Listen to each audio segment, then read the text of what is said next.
Hi guys. So I thought for Christmas Eve and for Christmas Day I would do some Christmas themed book tags. For today specifically I'm going to be doing the Christmas cookie book tag because I love Christmas and I love cookies. I actually have a very silly story about Christmas cookies. When I was a kid we put out cookies for Santa, and the next day, Christmas Day, my mom looked at me and she was like, "Did you eat the cookies that we set out for Santa?" And I was little and I was like, "No." And she was like, "Why does your mouth have chocolate all over it then?" And I had no idea what she was talking about, so I ran to the bathroom and I looked in the mirror and it wasn't chocolate. It was, as a kid, I had really dry chapped lips all the time, and Arizona where I live is very dry and Christmas time is the worst for that.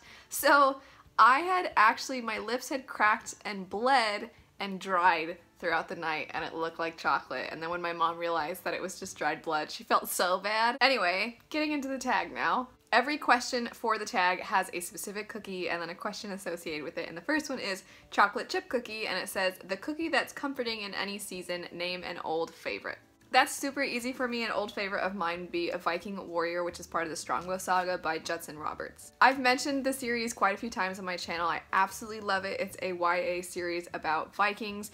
It's so good. The author has done so much research about Viking culture, and you just feel really immersed in all of it. You feel like you're learning at the same time as having this really gripping, amazing story. I can't recommend these enough. Even if you guys aren't really fans of YA, I highly recommend this because I think it works well for fans of YA or adult. It's fantastic. Question number 2 is Biscotti, the cookie that is tough to bite into but totally worth the effort. A book that was difficult for you to get into, but you're so glad you stuck it through to the end. I actually mentioned this in another video recently, but I had to start the Mistborn series twice. I'm obviously glad I stuck with it because I love the Mistborn trilogy. You guys hear me talk about it in basically every video. But I did start it and then realized like, oh, geez, I need to start this again. And I actually had to start it twice before I really got into it.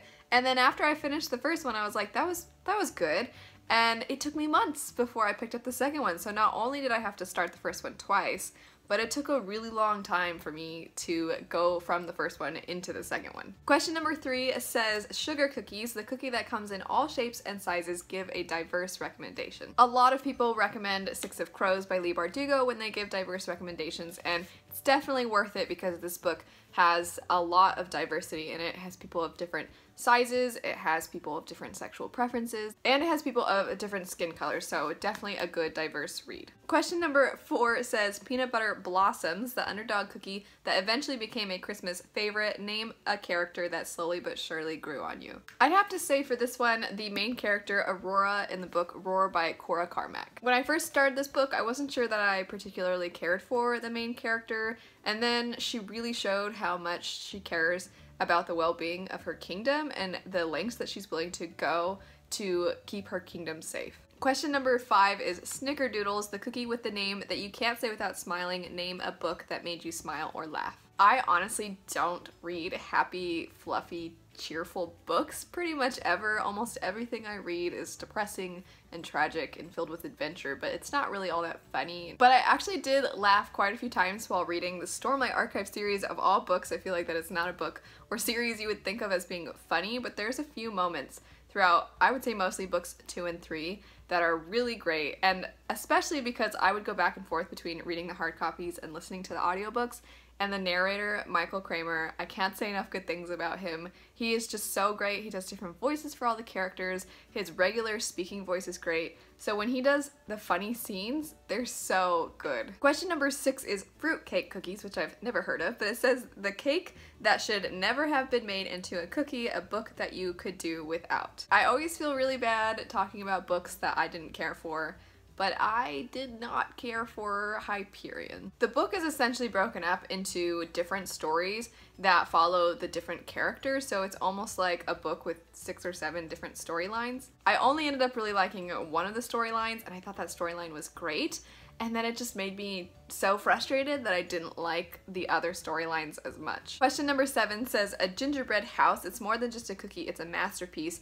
Name a book that has the best writing and or world building. Okay, well I talked about this a second ago as having moments that were funny, but the Stormlight Archive series has the most amazing world building down to the clothing that people wear, the food that they eat, the food that people in this other kingdom eat. You just become so immersed in that world and you feel like you completely understand what it looks like, what the food tastes like, what the life experiences are like, which is what you get when you read a book that is over 1,000 pages long. Or at least that's what you should get. Next question. Cookies baked especially for Santa. Share a book you plan on reading this holiday season. I don't read things based off of the season very often, but I mean, I'm planning on reading the books that were on my December TBR. At the moment, I'm reading through some more Sanderson stuff, and also I just started the second book in the Lunar Chronicles by Marissa Meyer, and I'm very much enjoying it. Question number 9, it says it's a cookie swap, so it's not actually a question to do with books. It says, what's your favorite holiday cookie? And if you'd like, share the recipe or the link to the recipe in the description box of your video. My favorite cookies are chocolate chip cookies, and the recipe that I use is on, I think it's just the Nestle chocolate chip cookie bag. The recipe on the back of that is the most amazing recipe for cookies. But I am a huge fan of cookies overall, so if you guys have your own cookie recipes, please feel free to leave those. And lastly, question number 10 says, a glass of milk to wash it all down. What's your favorite holiday drink? I'm so lame, my answer is so stupid, but I'm not a huge holiday drink person. I do like hot chocolate, but I don't drink coffee and I don't drink tea, so I don't do the seasonal versions of those. But this is not even a seasonal drink, I just like the seasonal ads for these.